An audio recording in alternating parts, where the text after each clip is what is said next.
Ensina-nos a contar os nossos dias de tal maneira que alcancemos um coração sábio. O texto está dizendo que a gente tem que aprender, pelo menos o salmista, ele está pedindo a Deus que você e eu e você aprendamos com os nossos erros, com os nossos acertos, que cada dia da nossa vida possa ser um aprendizado para que a gente alcance um coração sábio. Porque, infelizmente, nem sempre os cabelos brancos são sinais de sabedoria. Nem sempre a idade ou a velhice torna algumas pessoas mais sábias. Então a gente está pedindo a Deus, vamos falar com Deus nessa noite, para que Deus nos dê um entendimento no dia a dia, que a gente compreenda as coisas, que a gente absorva as coisas boas, que a gente aprenda com os nossos erros, que a gente se torne uma pessoa melhor, uma pessoa mais sábia, que faça escolhas melhores, que tenha ações, que as consequências elas sejam abençoadas para a sua vida. Saiba de uma coisa: a maioria das bênçãos que recebemos de Deus são também consequência das escolhas que fazemos, assim como a maioria das desgraças, dos problemas, a maioria das coisas ruins que nos acontecem também não é culpa do diabo, não. Muitas vezes são as nossas escolhas que nos levam a uma situação desagradável. Então eu quero compartilhar com vocês 7 lições que eu aprendi em 20 anos de ministério. Foram lições que muitas vezes foram dolorosas, lições que muitas vezes me deixaram noites e noites em claro, como se isso não fosse comum, mas que foram lições que eu aprendi, que eu absorvi e que eu ainda estou aprendendo e absorvendo para a minha vida. Então eu quero transmitir isso para você nessa noite, para que você não precise passar por algumas coisas que eu passei e que você aplique essas lições na sua vida, que certamente Deus vai te abençoar muito. Primeira coisa, a gente precisa entender uma coisa: a vida, ela é um presente que Deus te deu. E o que você faz com a sua vida é um presente que você está devolvendo para Deus. Então Deus te deu a vida, isso é um presente maravilhoso. Muita gente agora está nas drogas, está na prostituição, recebeu uma vida de presente, mas está devolvendo para Deus uma vida totalmente perdida e desgarrada. Se Deus nos deu uma vida, a gente tem que fazer o melhor que a gente puder com ela, porque um dia Deus vai pedir a nossa vida de volta. Ele nos deu e Ele também vai pegar de volta. Então o que você faz com a sua vida é o presente que você deu, que você vai dar para Deus quando Ele pegar a sua vida de volta. Isso vai acontecer com todos nós. A vida, portanto, é uma dádiva de Deus, é um bem muito precioso, irmãos. Deus é a fonte de toda a vida, e nele, sem Ele, nós estamos perdidos. Se Ele é o autor da vida, Ele nos deu a vida, Ele é a fonte de tudo.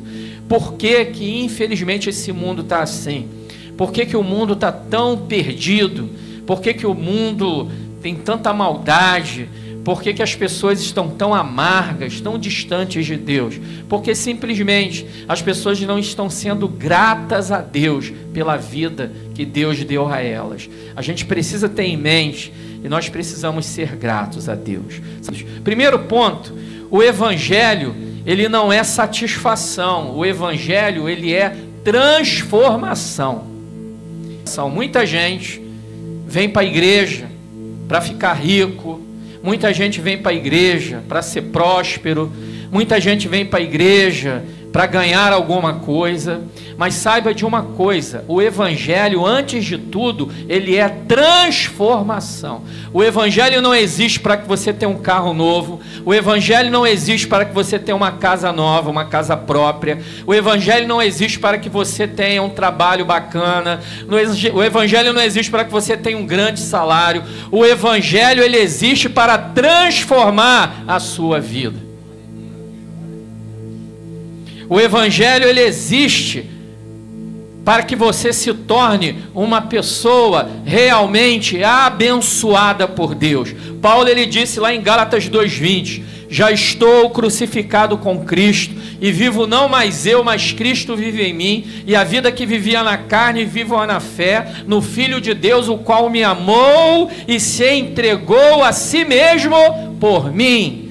Então Paulo tinha essa consciência nítida, cristalina, de que o Evangelho do Senhor é um Evangelho transformador. Ele transforma a nossa mente, ele transforma a nossa vida. Portanto, queridos irmãos, a vida com Cristo, o Evangelho de Cristo, não vai nos isentar de problemas. Mesmo quando a gente tem um Evangelho no coração, mesmo quando a gente entrega a nossa vida a Jesus, mesmo quando a gente está numa caminhada com Deus, a gente continua enfrentando problemas, a gente continua tendo dificuldades na vida. Porque se o Evangelho fosse só satisfação, nós não teríamos problemas. No entanto, nós também não amadureceríamos. Porque até os problemas que Deus permite na nossa vida, Ele permite para que a gente cresça, para que a gente amadureça, para que a gente se torne uma pessoa melhor. Você esperar que a vida ela vai ser boa com você, porque você é crente, é a mesma coisa de uma pessoa que é vegetariana, que se encontra com um tigre, e por ela ser vegetariana, ela pensar que o tigre não vai devorá-la. O tigre não vai devorar uma pessoa porque ela é vegetariana, ele não quer saber disso. E é esse pensamento que muita gente tem dentro da igreja. Muita gente se escandaliza e vai embora porque diz assim: entrei para a igreja, aceitei a Jesus e continuo tendo problema, e continuo tendo luta, e continuo tendo dificuldade. Mas quem disse, abençoado, que o Evangelho não seria de luta, de dificuldade, de problema? A diferença é que nós temos Jesus, porque nós estamos crucificados com Ele, e não vivemos mais, é Ele que vive em nós. E esse Cristo que vive em nós, Ele nos fortalece, Ele nos dá força, nos dá ânimo, nos dá sabedoria. Segundo ponto: procure ser uma pessoa de valor, em vez de ser uma pessoa de sucesso. Muita gente entende que o sucesso é o objetivo maior para ser alcançado. Então tem gente que vende até a sua alma para o demônio, para alcançar o sucesso. Mas um cristão, uma pessoa que tem o Evangelho no coração, uma pessoa que tem o Espírito Santo de Deus, uma pessoa assim não está preocupada com o sucesso. Uma pessoa assim está preocupada em ser uma pessoa de valor. Aqueles que têm Cristo no coração, eles não estão preocupados com tapinha nas costas das pessoas, com as premiações, prêmios que o mundo pode dar. Nós não estamos preocupados com isso. A nossa preocupação é agradar ao Senhor. A nossa preocupação é fazer a vontade de Deus, é sermos pessoas valorosas diante do Senhor, é fazermos o bem para o nosso próximo, é ajudarmos quem precisa, é nos tornarmos pessoas de caráter, é nos tornarmos pessoas melhores. Então a nossa preocupação não tem que ser em ter privilégios, em ter honras do mundo. A nossa preocupação é sermos pessoas valorosas. Atos capítulo 20, versículo 24, O apóstolo Paulo, ele diz: mas em nada tenho a minha vida por preciosa, contanto que cumpra com alegria a minha carreira e o ministério que recebi do Senhor Jesus, para dar testemunho do evangelho da graça de Deus. Paulo não tinha a vida dele como preciosa, ou seja, Paulo não estava preocupado com honras, com glórias.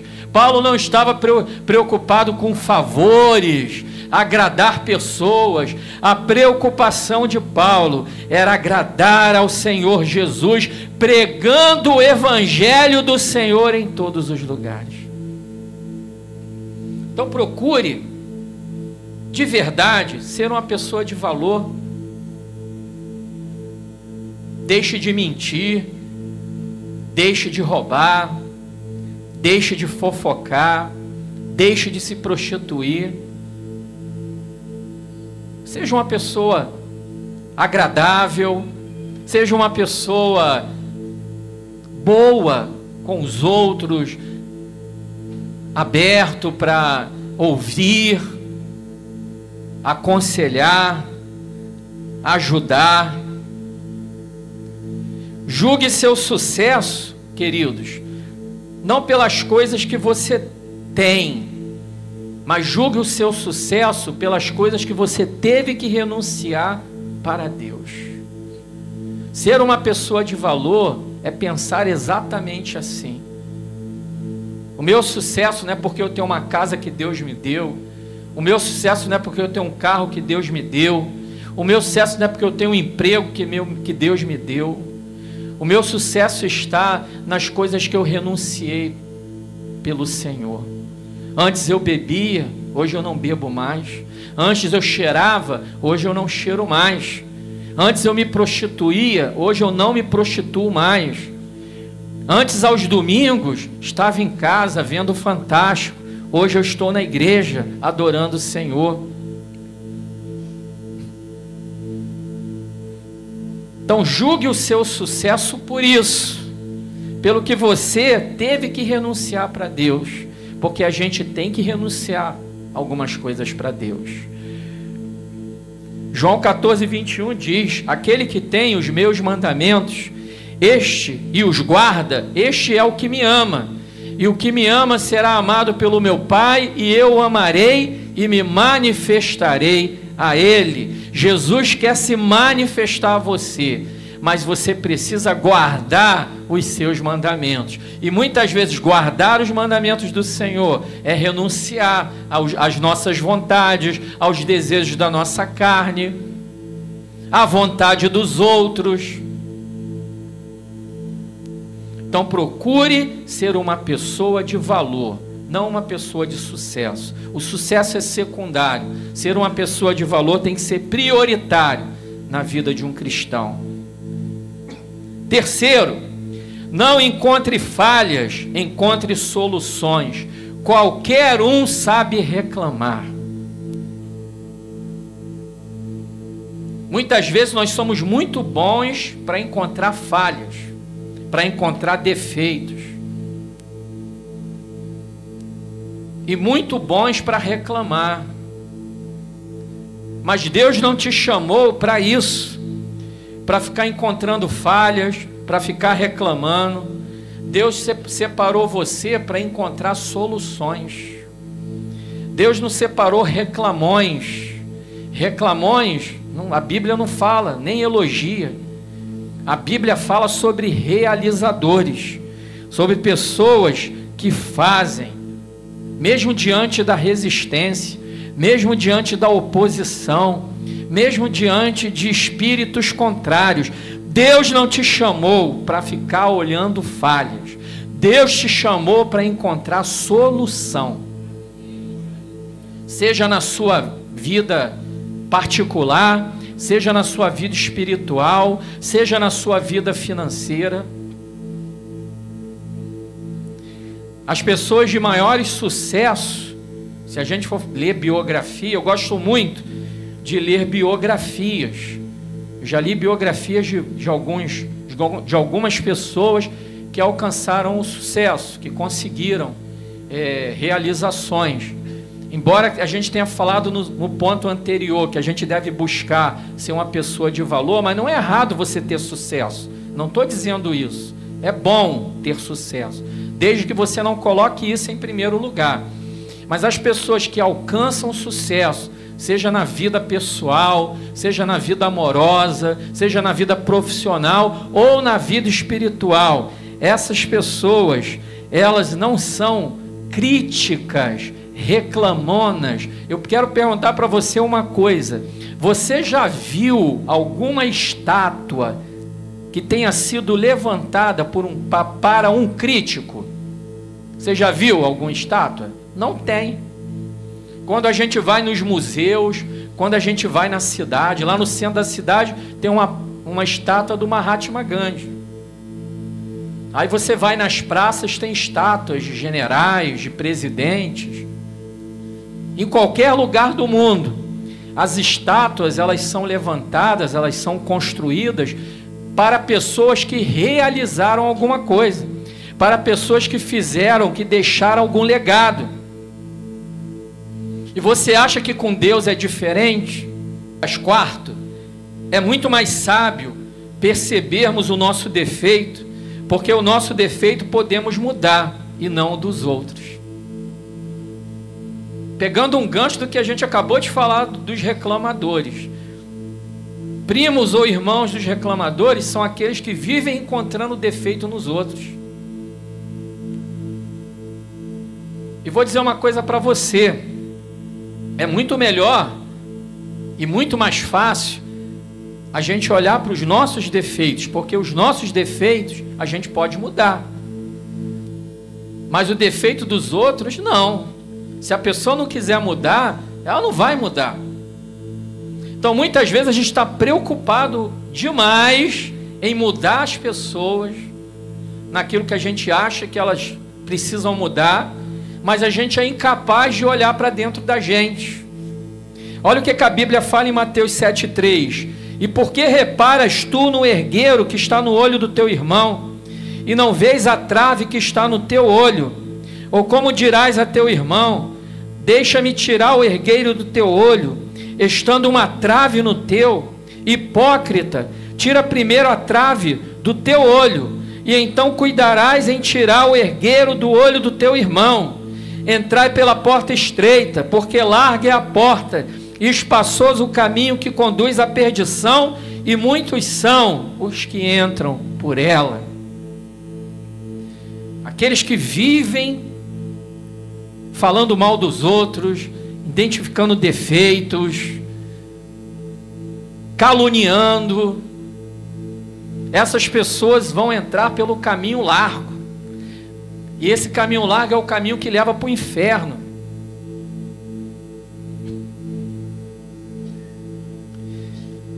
E finalmente, aliás, o 5, querendo acelerar.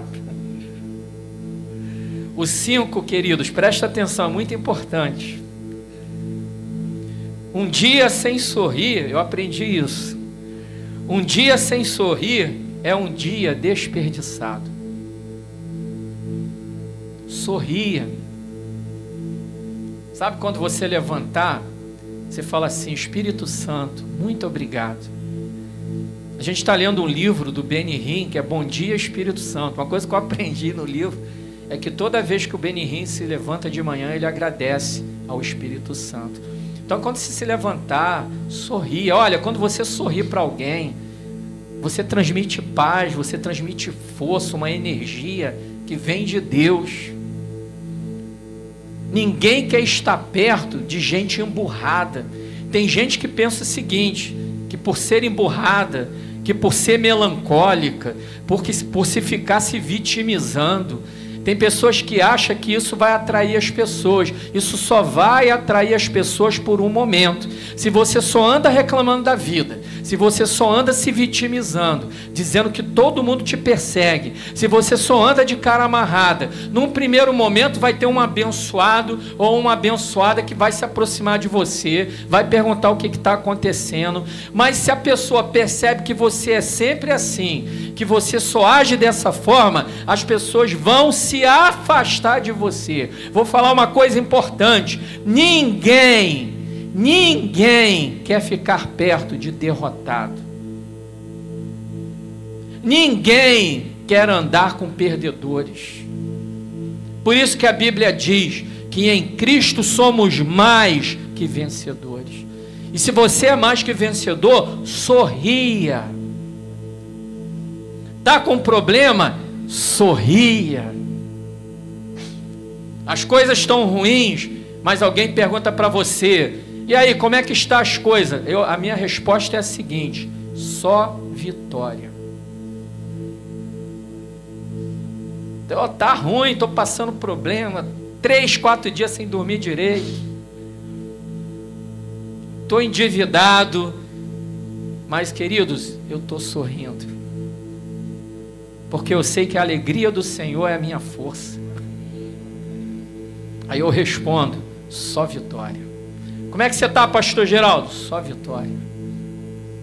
Oh, glória, só vitória. Sexto, queridos. Vamos ler antes, só para embasar essa frase. Salmo 16, versículo 11. Olha o que diz esse salmo, hein? Marca aí na tua Bíblia. Salmo 16, 11. Far-me-ás ver a vereda da vida. Na tua presença há abundância de alegrias. A tua mão direita há delícias perpetuamente. Glória a Deus. Perpetuamente é para sempre, irmãos. É uma alegria que não para, que jorra, que é viva. Então, cada dia que você não sorrir é um dia desperdiçado. Não desperdice seu dia. Sorria. Sexto, cada segundo é tempo para mudar tudo para sempre. Querido, está passando por luta, você está passando por dificuldade, você veio aqui nessa noite porque você está precisando de uma ajuda. Você que está nos assistindo na sua casa, você está passando por um problema grande, que parece impossível de resolver, que parece que é maior do que você está se sentindo um Davi diante de um Golias. Eu quero dizer para você uma coisa: enquanto você não estiver enterrado num cemitério, cada segundo que Deus te deu é tempo para você mudar esse quadro. Isso pode mudar agora. Romanos capítulo 12, versículo 2 diz: e não vos conformeis com este mundo, mas transformai-vos pela renovação do vosso entendimento, para que experimenteis qual seja a boa, perfeita e agradável vontade de Deus. Então toma posse, querido, da vitória. Deus vai fazer você prevalecer. Confia no Senhor. Sabe por quê? O problema pode ser muito maior que você. O problema pode parecer, pode te transformar num pequeno gafanhoto diante dele. Mas saiba que o problema não é maior que Deus. Não existe problema maior que Deus. E se Deus é por nós, quem será contra nós? Se Deus está no negócio, a vitória é certa. Se Deus está no negócio, a conquista é certa. Se Deus está no negócio, o triunfo é certo. Coloca Deus nesse negócio. E saiba que cada segundo que Deus te deu é uma oportunidade de mudar esse quadro aí. E finalmente, sétimo aprendizado: o fraco nunca pode perdoar. Perdão é um atributo dos fortes. Vou repetir isso aqui, irmãos. Pessoas fracas não podem perdoar. Porque são fracas. Porque tem um espírito fraco. Porque tem um espírito da carne. Perdão é para pessoas fortes. Perdão é para pessoas que têm intimidade, relacionamento com Deus. Perdão é para pessoas que têm no seu coração a morada do Espírito Santo. Eu já vi gente na igreja dizendo o seguinte: eu não vou perdoar não, porque só quem perdoa é Deus. Já vi, ouvi isso. Já me falaram isso. Não tenho que perdoar não, porque quem tem que perdoar é Deus, não sou eu. Isso é palavra de gente fraca. Isso é palavra de gente que não tem Deus no coração. Sabe por quê? Marcos capítulo 11, versículo 25 diz assim: quando estiverdes orando, perdoai, se tendes alguma coisa contra alguém, para que o vosso Pai que está nos céus vos perdoe as vossas ofensas. Mas se vós não perdoardes, também vosso Pai que está nos céus vos não perdoará as vossas ofensas. Deu para entender isso aí? Por que que perdão é coisa de gente fraca? Porque no céu só vai entrar forte. Sabe por quê, queridos? Porque a nossa fortaleza está no Senhor, não nas nossas forças. Por isso que Filipenses 4,13, Paulo escreveu: eu posso todas as coisas naquele que me fortalece. Ah, eu não consigo perdoar. Se você é um homem de Deus, se você é uma mulher de Deus, Deus vai te dar força para você perdoar, para você liberar perdão. Mas saiba de uma coisa: se você não perdoar, você não vai entrar no céu. Porque céu não é lugar de fraco, não. Deus não gosta de gente fraca, não. Deus não gosta de gente perdedora, não. Porque Deus é um Deus vencedor. Deus é um Deus de vitória. Aplaudi a Deus com as suas mãos e louvai ao Senhor com voz de triunfo. Quem louva ao Senhor com voz de triunfo não é um derrotado. Quem louva ao Senhor com voz de triunfo não é um perdedor. Quem louva ao Senhor com voz de triunfo não é fraco nem fraca. Quem louva ao Senhor com voz de triunfo é vencedor. E quem vence, perdoa. E quem triunfa, aqueles que triunfam são aqueles que caminham com Deus. Como Paulo disse: combati o bom combate, terminei a minha carreira e guardei a minha fé. 2 Timóteo 4,8. É isso, queridos. Eu aprendi essas 7 lições. Algumas delas eu ainda tenho dificuldade de aplicar, mas eu tenho procurado fazer assim. E a minha vida, apesar de não ser uma vida perfeita, porque não existe vida perfeita nesse mundo. Vida perfeita só com Jesus lá na glória. Só com Jesus quando Ele estabeleceu o seu reino.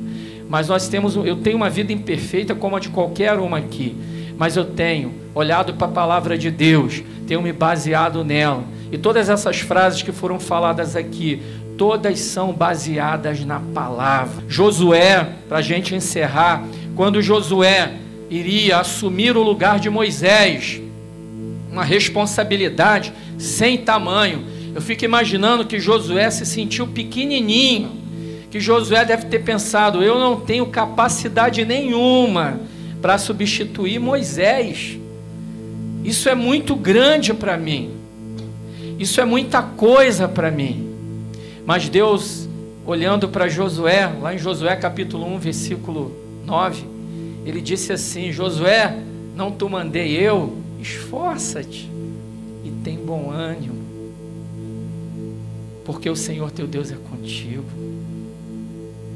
Ele mandou Josué se esforçar, se animar em Deus, olhar para o Senhor, olhar para Deus, acreditar que Deus era com ele. Amém, queridos?